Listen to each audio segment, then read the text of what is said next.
আসসালামু আলাইকুম ভিউয়ার্স। তো এখন আমি যাচ্ছি বাসায়। আমার ছেলের কাছে ছিলাম, ছেলের বাসা থেকে এখন বাসায় চলে যাচ্ছি। আর আমার ছেলেকে দেখার জন্যই গিয়েছিলাম ওর কাছে। তো যাওয়ার সময় ওর জন্য কিছু রান্না বান্না করে নিয়ে যায়। আর ওর ওখানে গিয়ে রাতে ছিলাম।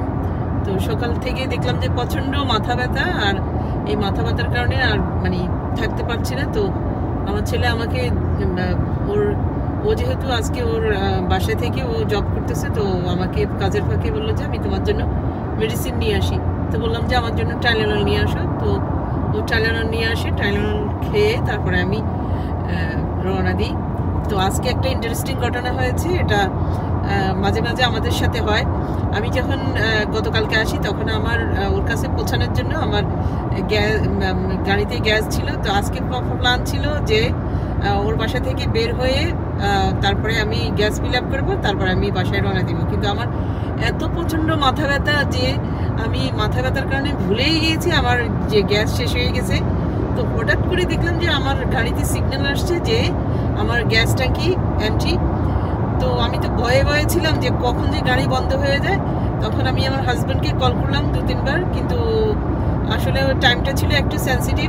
এই টাইমটা স্পেশালি আমার মেয়ের যে স্কুল পিক আপ টাইম। তো আমার হাজব্যান্ড হয়তো বিজি ছিল বা ফোন সাইলেন্ট ছিল, ফোন ধরে নেই। আমি 2-3 বার কল দিই, রেগুলার ফোন থেকে কল দিই, তারপরে অ্যাপসের মাধ্যমে কল দিই, কিন্তু কোথাও কোনো মাধ্যমে ও আমাকে আমার কল রিসিভ করেনি।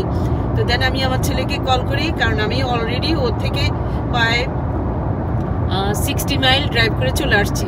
তো আমার ছেলেকে বললাম যে আমার তো গ্যাস শেষ হয়ে গেছে, এখন আমাকে ওয়ার্নিং দিয়েছে, আমি জানি না আমি কোথায় আছি, এর মধ্যে আমি পৌঁছাতে পারবো কিনা যদি আমার গাড়ি সাডেনলি বন্ধ হয়ে যায়। তো যাই হোক, আমার ছেলে আমাকে বললো যে তুমি কতটুক যাবে যাও, তবে যদি মনে করে যে তুমি গাড়ি সাডেনলি বন্ধ হয়ে গেছে তাহলে তুমি আমাকে কল দিবে, আমি তোমার জন্য আসবো।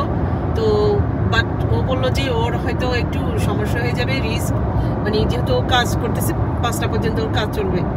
তো যাই হোক, ভাগ্য ভালো, আমি যখন এক্সিট 60-তে আসি তখন দেখলো যে গ্যাসের জন্য যে গ্যাসের যে সাইন ছিল। তো ভাগ্যেশ আমি ভাবছিলাম যে আমার যদি কোনো সময় আমার গাড়ি বন্ধ হয়ে যেত। যাই হোক, এক্সিট নিয়ে তারপরে গ্যাস স্টেশনে যাই, গিয়ে ওখানে প্রথমে গ্যাস ফিল আপ করি, তারপরে ওকে কল দিই যে ডোন্ট ওয়ারি, আমি আমার গাড়িতে গ্যাস স্টেশন পাইছি, গ্যাস ফিল আপ করছি।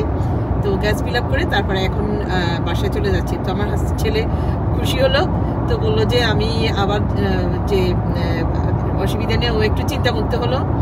যাই হোক, তো আমাকে বললো আর কি যে আম্মু তুমি সেফলি যাও, বাসায় পৌঁছে তারপর আমাকে কল দিও। তো এখন মোটামুটি বাসায় যেতে আরও কমপক্ষে 20 মাইলস লাগবে। আমি এখন বাসায় চলে যাচ্ছি। তো যাই হোক, এটা হচ্ছে স্টোরি।